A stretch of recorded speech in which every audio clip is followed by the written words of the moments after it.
also happened in addition to Black Friday, and I survived them both somehow. And so why not do some World Series poker hands for a Quickie, my first ever Quickie. Alright, let's get down to it. No foreplay.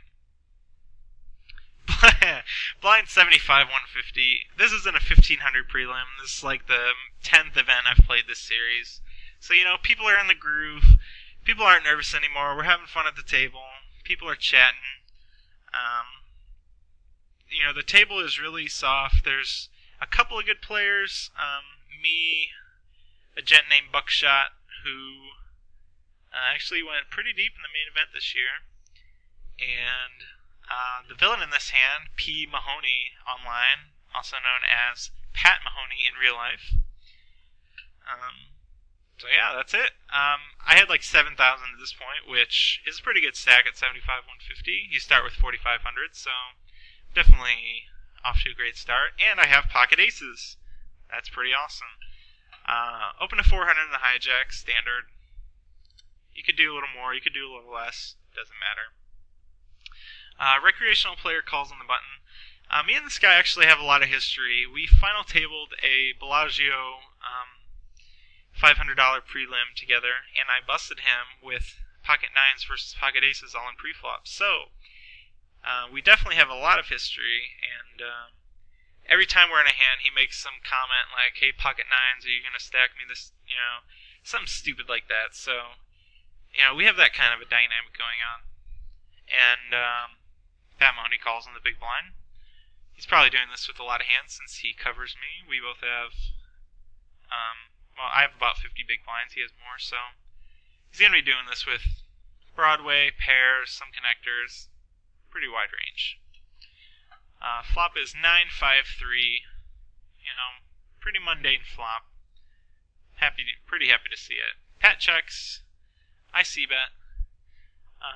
Fish calls on the button. I'm not really concerned about him.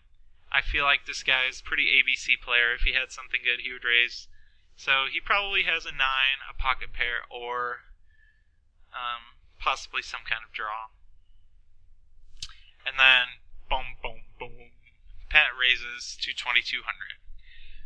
This is the stuff that nightmares are made of. Pocket aces getting raised on a pretty dry flop.